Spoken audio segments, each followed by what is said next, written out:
Let's do 2 days to try. 2 days to try has got another video about Joe Rogan freaking out over the Epstein files too. Let's check this video out. Joe Rogan is freaking out over the Epstein files, courtesy of 2 days to try. Big up Too Lazy to Try. Let's check him out. Let's see what he's saying. Like, when you look at your total conspiracy catalog of things that you like to dive into, outside of aliens, because everybody knows that, what are your other ones that you like? Well, aliens is the most fun one. Yeah. This is the one that I hate the most. Yeah. Because this one scares the shit out of me. It's crazy. So this is the conspiracy that drives me the most crazy. Because I don't like it. Do you spend a lot of time reading them? No. I try not to. I try to have experts come on. I try to read. You can't change it. Yeah. And it'll fuck with your head. All right, so it looks like the recent Epstein file release is really starting to break Joe Rogan. This man has been going through it. Same thing with Alex Jones. He had a meltdown the other day and had to hold himself back from crying. But his fans, on the other hand, are like, Alex is vindicated. We knew it. He's right again. You know, because him and Rogan have been talking about the Epstein theories and pushing for the release for years. So now that we're starting to see it come out and how bad it is and all the high-profile people who are involved, you'd think somebody like Alex Jones would be taking a victory lap like his fans are doing. But instead, him and Rogan are freaking out over it because I think it's starting to set in for the both of them that a lot of the people they associate with are complicit or were at least involved with Epstein or the cover-up. Also, it's almost impossible to defend the way Trump's administration has handled this after they were caught lying about and trying to protect co-conspirators. They should have had this response in the beginning. The current administration were handling it poorly before even the files were fucking released. You know what I mean?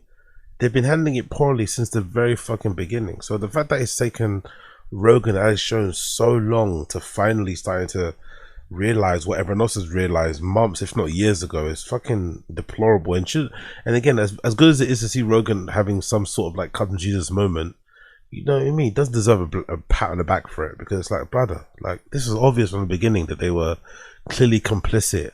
You know what I mean? In what happened on the Epstein Island and with Epstein himself. Like, come on, brother. Come on. Even Rogan finally snapped and is like, yeah, this looks fucking terrible for Trump. Because Jamie pulled up one of the emails where Epstein said to someone, I love the torture video. And that name was redacted. But then Thomas Massey got to see the unredacted version the other day and named the person. It was this businessman in the UAE, Sultan Ahmed bin Sulayem. Jesus Christ. He sent Epstein a torture video. And Trump's administration, I guess, felt like he needed to be protected. Like he's a victim here. So Epstein was saying that. Where are you? Are you okay? I love the... Protecting a sultan is fucking crazy, but we know why, innit? We know why you protect a sultan. We know why you protect a sultan. Torture video. Jeez. I am in China. I'll be in the U.S. second week of May. What the fuck, man? And why is his name redacted? Why would your name be redacted if you're not a victim? Like, this is what's crazy about all this. Like, how come you redact some people and you don't redact other people? Like, what is this? This is not good. None of this is good for this administration. It looks fucking terrible. It looks terrible. It looks terrible for Trump when he was saying that none of this was real. This is all a hoax. This is not a hoax. Like, did you not know? Maybe he didn't know, if you want to be charitable. But this is definitely not a hoax. And if you've got redacted people's names and these people aren't victims, you're not protecting the victim. So what are you doing? Right. And how come all this shit is not released? Like, you would think that all of it would just, like, get rid of all of it. Just expel it all. It's crazy. So this is the conspiracy that drives me the most crazy, because I don't like it. The fear of these, like, literally demonic human beings that are running the world and don't give a fuck about human lives and enjoy watching people being tortured, enjoy watching people killed, participating in ritual sacrifice of people, and they do it in order to show that you're a part of a team. And we know that has always historically been a real thing, and it's been something that you look at in history and you go, God, it's so sick, it's so twisted, it's so disgusting, and everybody wants to think, thank God that's not happening now. But then when you realize, like, that might have been happening now. And another co-conspirator that was named recently is Les Wexner, the former CEO of Victoria's Secret, who's a billionaire that gave Epstein his New York City mansion and power of attorney over his finance. We got Ryan Dawson, man. Ryan Dawson and Whitney Webb have been talking about this guy for ages. I've heard this guy's name with Les Wexner for time. We got Ryan Dawson. They've been talking about this motherfucker for years and years and years. It's literally the biggest open secret, but no repercussions. No repercussions. So people knew he was involved. It's not a big surprise, but now we have more proof. Also, Trump's administration was trying to protect him too. His name was redacted. So Joe was talking about that and brought up Whitney Webb, who's probably the most well-versed reporter of all the Epstein stuff. She's done a ton of research and written books about it. And she pointed out Wexner's role in Epstein's operation in 2020. And that's why Joe brings her up. He also says he would have her on his podcast, which is kind of surprising because she's also very critical of Joe's tech friends and their involvement with Epstein.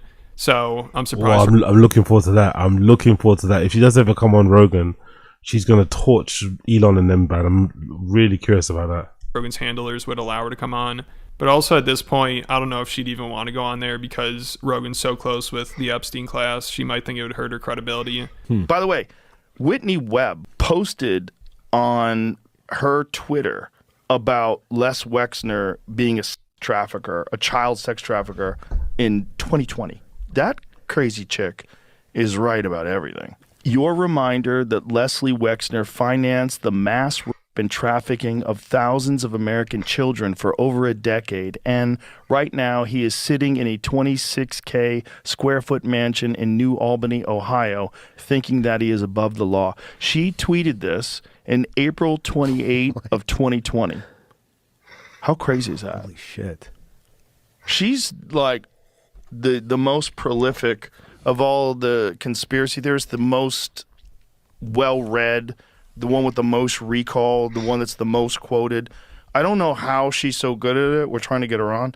I don't know how she's so good and what her background is, how she finds all this information, but she's always way ahead of all this stuff.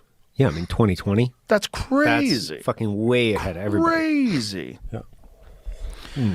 Bro, but these files, just what's come out so far, and the fact that they redacted men, these like powerful billionaire guys, their names were redacted. And another thing Whitney was way ahead of is Elon Musk's connection to Epstein. But obviously Rogan does not want to hear about that. That's his buddy.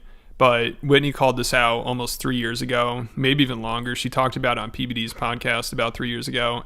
And she said Elon has a fake persona that he portrays to the public. And he isn't truthful about his ties to Epstein, which she was 100% right about. You know, Elon lied about this so much, it's crazy. Like, he originally claimed he was photobombed by Ghislaine Maxwell in that picture with her. He said he didn't think Epstein toured SpaceX. He said he denied every invitation to the island and barely knew him. But that was all bullshit. He communicated with him quite a bit. He tried to get to the island, but Epstein canceled on him. Also, he gave Epstein a tour of SpaceX, and his brother was set up with girls by Epstein. And Whitney was talking about this stuff 3 years ago, so she nailed it here. But of course, I doubt Rogan would let her talk about all this on his podcast. I see Elon Musk as a person who has like a very specific persona he wants to project to the public, and then there's business Musk, right? And I don't think they're necessarily always the same person. For example, Elon Musk, a lot of people maybe forget, you know, he's a big military contractor. And also, you know, the Space Force, that's also an intelligence agency, so he's technically a military and intelligence contractor. A lot of his companies would not have been successful without... Right, I didn't think about that, actually. I didn't think about that, but that's actually true. He's actually a military contractor, isn't it? He's basically an arms dealer, in a way. And intelligence. I really didn't think about that, but that's such a good point. Shit. Holy shit, I really didn't think about it that way. Fucking hell. Significant subsidies from the government. So I feel like in order to get those deals, there's certain rules you have to abide by to an extent. So maybe he wants to project, you know, this persona of like, I'm one of the bros, I'm one of the guys, you know, I believe in free speech and all of this. And certainly when he bought Twitter, that's what he said. But then it became, you know, oh yeah, free speech, but not freedom of reach. And, you know, I personally, just from my own experience with Epstein research, I have found Musk not to be very upfront about some of those connections there. So for example, you know, he'll be like, a lot of people like to bring up the picture of him and Ghislaine Maxwell from 2014. He'll say he was photobombed and all of this. Reporters seem to have forgotten that Kimball Musk, his brother, who's on the board of Tesla and SpaceX, was introduced to a member of Epstein's entourage who had dated Epstein and lived at the apartment where all these traffic girls lived. A girl from there starts dating Kimball Musk, and somehow Epstein is allegedly granted access to SpaceX facilities and tours and then is allegedly advising Tesla, according to the New York Times reporter James Stewart. This is during a time when Musk is saying he's trying to secure capital to take Tesla private, I believe. And this was allegedly involving one of the Saudi wealth funds of the Saudi government. And at that time, Epstein was very close advisor to Mohammed bin Salman, who had recently come to power. MBS. Yeah, and also the crown prince of... So yeah, like, wow.